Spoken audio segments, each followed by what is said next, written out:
Mi novia me engañó con mi mejor amigo, así que hice que lo arrestaran y desaparecí. Hola Reddit. Mi historia de fondo. Mi esposa Raquel y yo crecimos en un pueblo de aproximadamente 3.000 habitantes. Nos conocimos de muy jóvenes. Éramos prácticamente inseparables cuando niños. A los 16 años comenzamos una relación. A los 18 años nos mudamos juntos a una ciudad a pocas horas de distancia por motivos de trabajo. A los 20 años ya nos habíamos casado y comprado nuestra propia casa. A los 22 años descubrimos que estaba embarazada de un niño. Fue por esas fechas cuando ocurrió el desastre. Unas 5 semanas antes que le dieran la baja por maternidad, una gran estantería se derrumbó sobre ella, lo que causó su fallecimiento y el de nuestro hijo. Además, 2 de sus compañeros de trabajo también resultaron heridos en el accidente, quedando uno paralizado y el otro perdió una pierna. La compañía en la que trabajaba, como una forma de reducir costos, decidió seguir usando estanterías viejas que habían sido clasificadas como inseguras, en lugar de reemplazarlas por unas nuevas y seguras. Hasta el día de hoy no he perdonado a los ejecutivos ni al personal administrativo que tomó esa decisión, porque a raíz de eso perdí a mi familia. No pasó mucho tiempo para que me contactaran, para darme compensación monetaria por lo ocurrido, pero yo lo llamé dinero ensangrentado. Querían llegar a un acuerdo extrajudicial para evitar una demanda, mientras yo por otro lado buscaba que pagaran lo que hicieron. Solo para aclarar, esta no es la venganza. Este sigue siendo parte de la historia de fondo. Afortunadamente, debido a la cobertura que tuvo el accidente y a la participación de varios políticos, el caso se resolvió rápidamente en los tribunales obligándolos a darles un pago a todas las partes afectadas, que fue cerca de 10 veces la cantidad que habían ofrecido inicialmente. Les pasaron muchas multas por infracciones en el trabajo, la salud y la seguridad.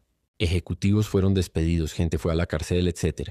Mi madre, bendita sea su alma, me permitió mudarme con ella mientras sucedía todo esto para apoyarme y ayudarme. Creo que me habría derrumbado si ella no hubiera estado tan involucrada como lo estuvo. Fue por esta época cuando me ofrecieron un ascenso en mi trabajo, pero implicaba muchos viajes por el estado. Así que hice una solicitud para tener una oficina en la sucursal de mi ciudad natal. Así que accedieron.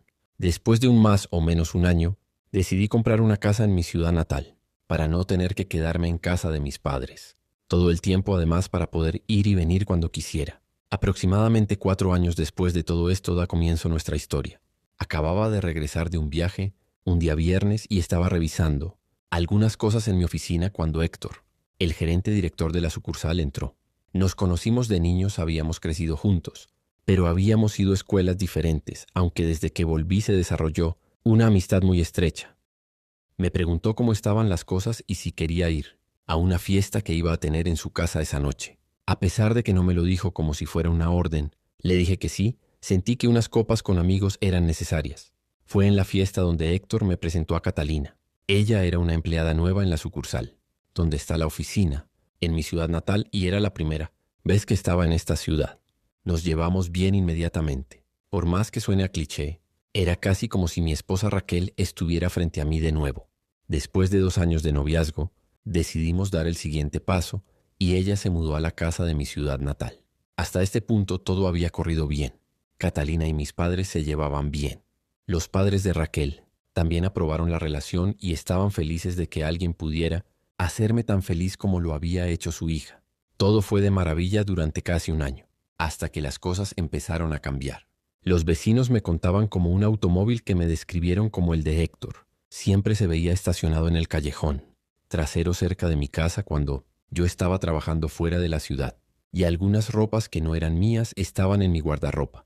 Todos los signos apuntaban a que tenía una aventura, pero cada vez que la interrogaba, por esto me decía que no pasaba nada, que no era lo que parecía. Ella dijo que Héctor venía de vez en cuando para hablar de negocios, pero nunca se quedaba a pasar la noche. Pensé que estaba siendo paranoico y preferí continuar como si nada pasaba. Pero la sensación de que algo no estaba bien no se iba. Fue cerca de 6 meses después que descubrí que me había estado mintiendo.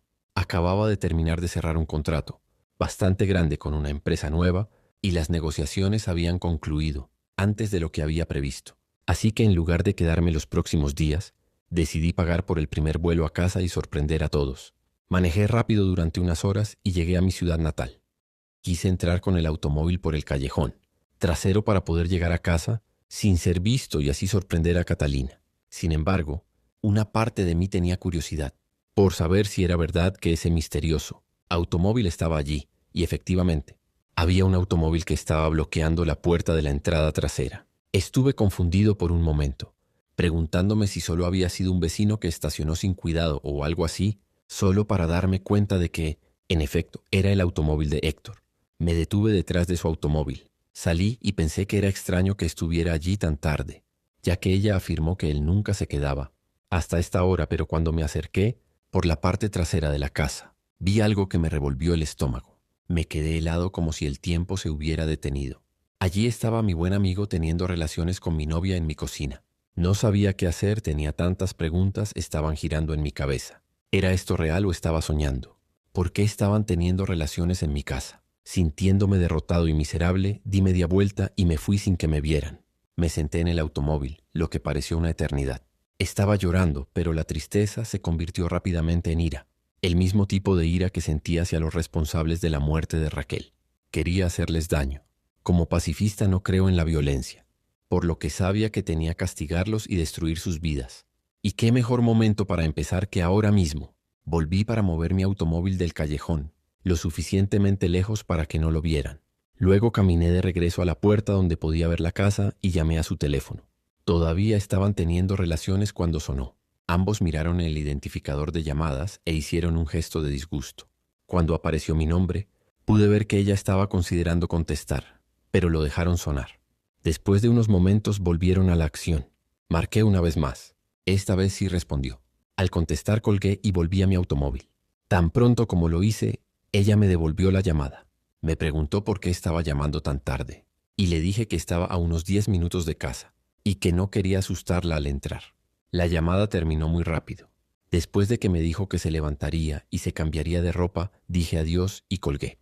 Unos minutos más tarde, Héctor salió a toda velocidad por la puerta y, todavía medio desnudo, saltó a su automóvil y se fue como un alma que lleva el diablo. Sonreí un poco, sabiendo el miedo que ambos sintieron por estar tan cerca de ser atrapados.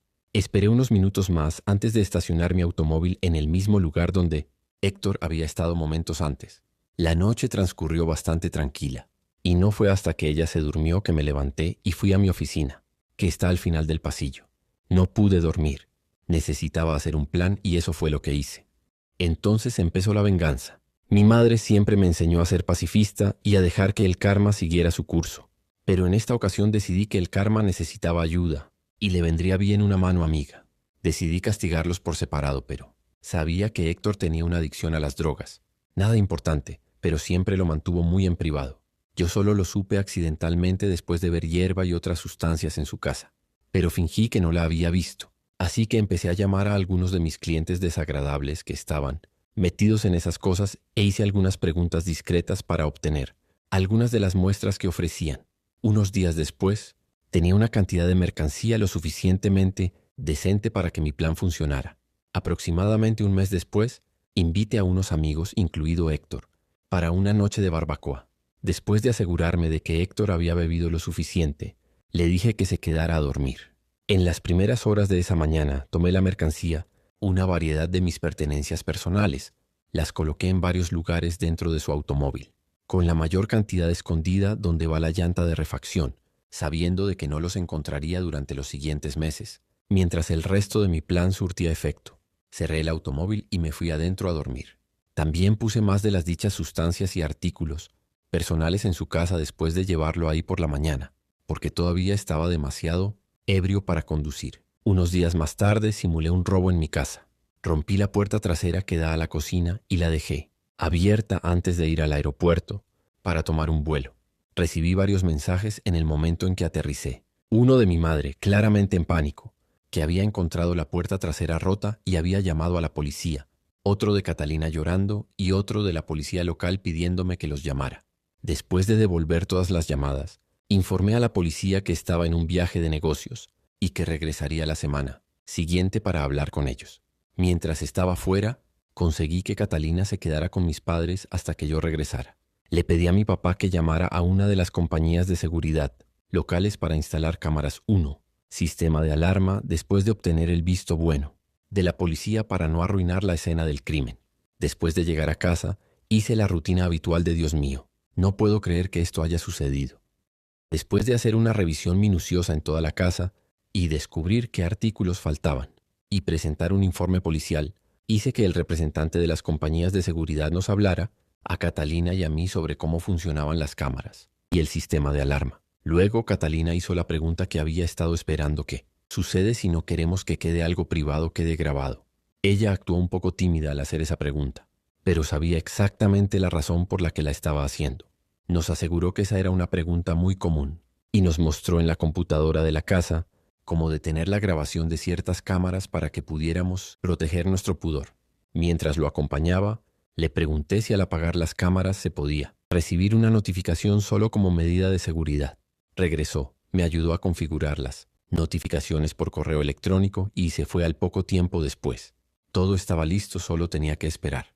En este punto, fui a un abogado para obtener ayuda en relación con la ley de parejas en mi país.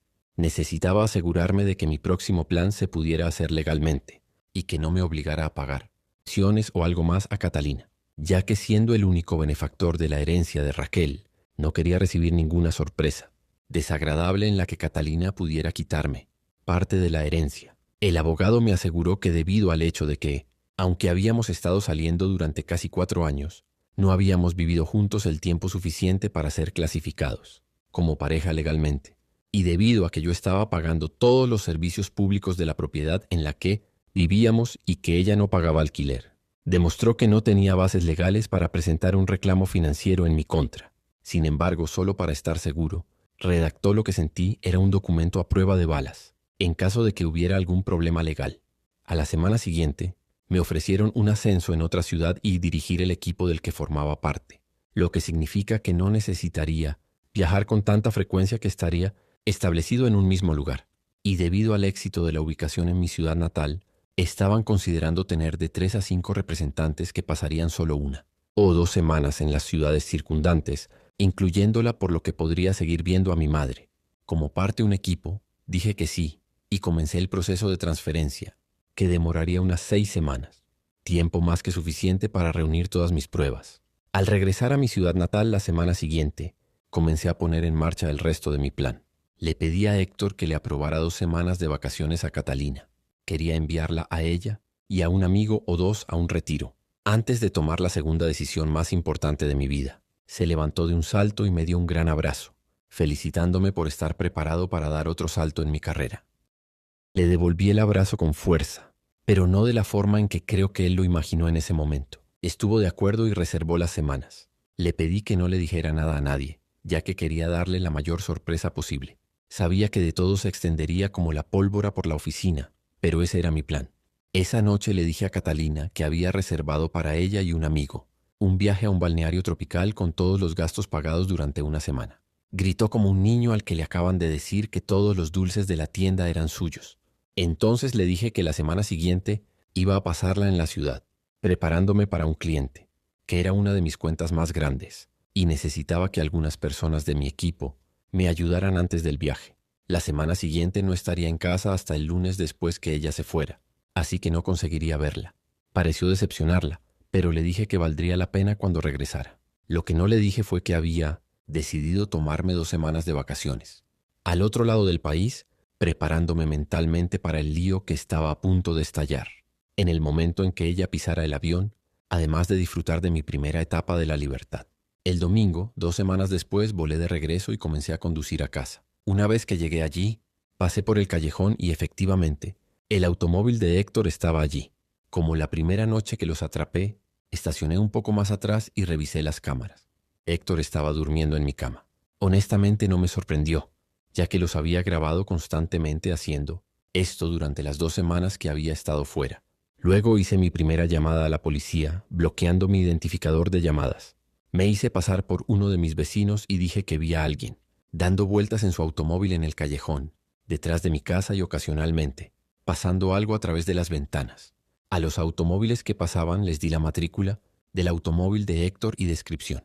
Dijeron que tendrían a alguien allí en unos minutos, así que les di las gracias y colgué. Luego llamé a Catalina y le dije que estaba a unos 10 minutos de la casa y que sabía que ella tomaría su vuelo mañana, pero que quería verla antes que se fuera. Mirando ahora las imágenes, me río de la conmoción que les provoqué. En unos breves segundos, Héctor estaba a medio vestir y salía volando, por la puerta trasera hacia su automóvil. En ese momento no podría haber pedido una escena más perfecta. Mientras Héctor se alejaba, uno de los automóviles de la policía dobló la esquina, vio a Héctor alejarse rápidamente y lo persiguió. Después de entrar, saludar a Catalina emocionada y hacer todas las cosas de pareja, se volvió a dormir. Yo, por otro lado, no podía cerrar los ojos. Al día siguiente, después de ella y su amiga se fueran, tuve que esperar unas horas, pero luego comencé a ejecutar mi plan. Llamé a un amigo que trabajaba en mudanzas y me disculpé por pedirle fuera de horario, pero necesitaba que empaquetaran las cosas de mi casa y las mudaran antes del viernes. Después de acordar un horario, le dije que necesitaría llevar ciertas cajas a una instalación de almacenamiento.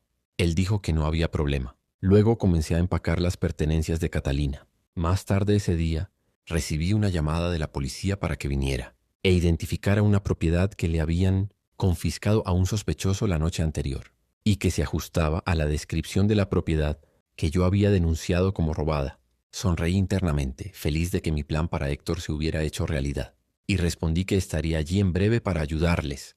Por supuesto, cuando llegué allí, algunos de los artículos aún no se habían encontrado, debido al hecho de que todavía debían estar en su casa, y aún no habían buscado allí.